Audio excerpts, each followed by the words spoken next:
And it's where all your favorite country stars come to play. It's Gator Country 101.9. Val and Scott live from Peachtree City, Georgia, home of Zac Brown and your Southern Ground headquarters. That's where we came to play. What an honor it is to be here, courtesy of Allstate. Yeah, this is really cool. Zac Brown is sitting here at our table. Zac, whose idea was this? This is really cool.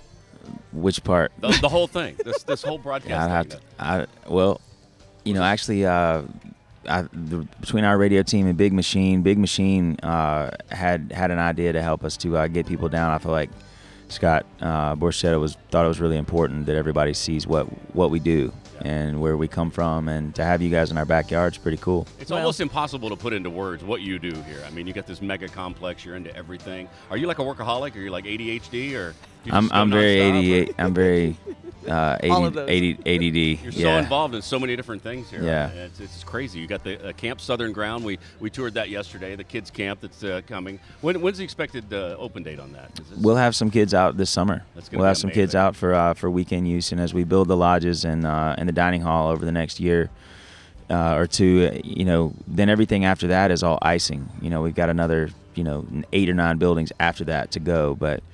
I was telling somebody yesterday, like, it's amazing. You know, I'm like an adult and all grown up when I'm excited about a waste treatment facility going in the place. Like, you know. But this is a vision that you had from, you were a camp counselor, and we're going to get into more details with the folks with the camp, but we want to talk more about your album that's coming out in the big tour. Yes, ma'am. Yeah, tell us about the new album, Jekyll and Hyde. Yeah, I spent more time making this record than I ever have on any other one, and there's a lot of music on there, a lot to absorb, and it's just kind of like hitting the shuffle button on a jukebox.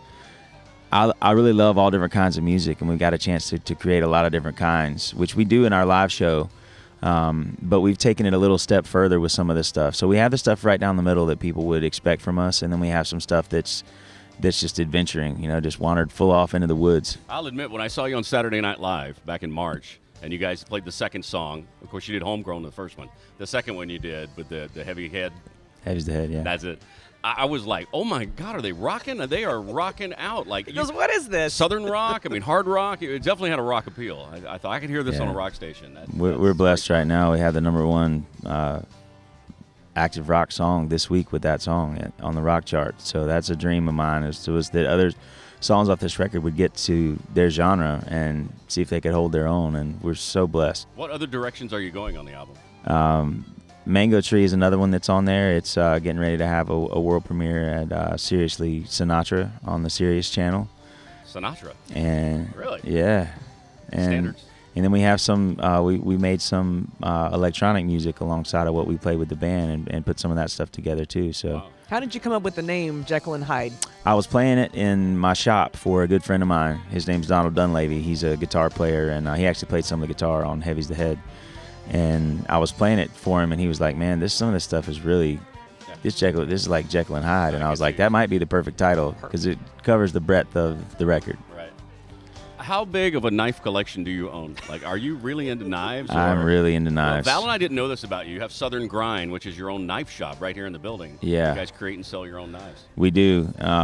Knives have been kind of a disease for me since I was little. Like, I've loved it. My dad always had knives around, and my grandfather, and I learned how to throw my first knife when I was 4 years old, and I've just had an affinity for them since then. There's nothing more primal. That was the original tool, and so for me, it's not about just carrying it around as just like self-defense. It's about, I use it every day. I use my knife 10 times a day for odds and ends for things. So I definitely want to order one of those camping knives, the hatchets with the wrap with a survival strap. That's really cool. Yeah, thank you. Those are nice. Well, we were very impressed with the headquarters, the Southern Ground headquarters, which we want to remind our listeners that are tuning in right now to Gator Country 101.9, sponsored by Allstate. We're in Peachtree City, Georgia, with none other than Zac Brown of the Zac Brown Band. What would you like to say to listeners back in Southwest Florida? Yes. You're talking Fort Myers, Naples. Yeah, I'm just excited to get back down and play. I've spent so much time playing in Florida that it feels like home. How about Tortuga? You were just there. We were, man. How cool was that? That was a giant, sweaty madness. Wasn't it? I called it Thong Fest. Is Tortuga Spanish for thong? I think it's turtle, right? But that was definitely the biggest thong fest I've ever seen. Yeah, it was something else, wasn't it? It was. Yeah. I loved it. And you guys were playing what? Led Zeppelin. You're playing all sorts of music.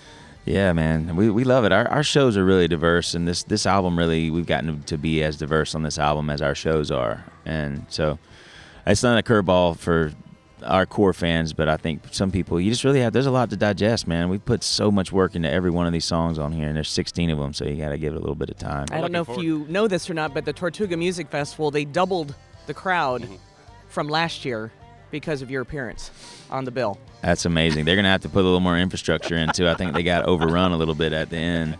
You got a new stadium tour that's getting set to kick off, next week? May 1st? It is, yeah. I leave here from here today to go to rehearsals and to buckle down and really get the show, because the show's got to be as hyped as the new album, so you got to come see it. Well, if it's anything like Tortuga, I'm sure it will be.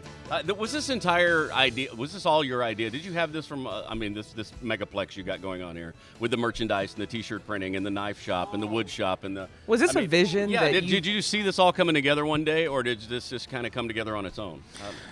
No, it didn't come together on its own for sure. It takes a lot of time, but I definitely had the vision for it, and I got a lot of amazing people that helped me to get it started. So now when an idea happens and I lay it on the team, people start running and taking action and doing stuff. So it's a tip of the hat to all of our folks at Southern Ground that help us to pull this off. A lot of creative folks here.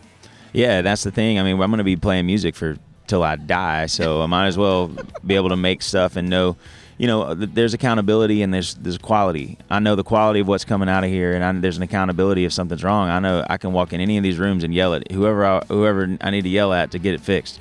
I don't really yell at them, but to have the talks that I need to do. So that just helps us to maintain the level of quality that we want, because it's hard when you're standing in line with a bunch of other clients. If somebody's making your shirts they make for 20 other people, and they got somebody else has a deadline, and you don't get your stuff on time, or it's not as nice as you would want. So we're just trying to set ourselves up and bring everything in-house that we can, employ great American folks, and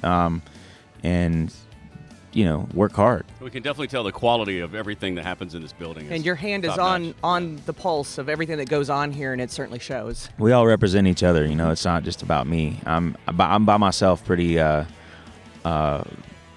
just kind of, I don't even know how to explain it, but the strength is in the tribe, and we put it that way. Well, we couldn't thank you enough for having us part of this so event. much. It's been incredible. Thank you. You're going to be at the Florida Country Superfest in Jacksonville in June. And we have a lady that's listening right now that's going to get to see you. Would you like to announce our grand prize winner? That's her name right there where the arrow is. Right. So the grand prize winner is Miss Kim Lee Smith from Fort Myers. That's it. Who's probably losing her ever-loving mind right Zac about Brown now. Said my Ooh, name. girl, come see us. Perfect. We know our time is short with you. We thank you so much for your pleasure. hospitality. Yeah. Can't believe we're really here. And what do you put in those grits? That's what I want to know. Those are the Grits best are I've ever merely had. a vessel for butter and cream and salt.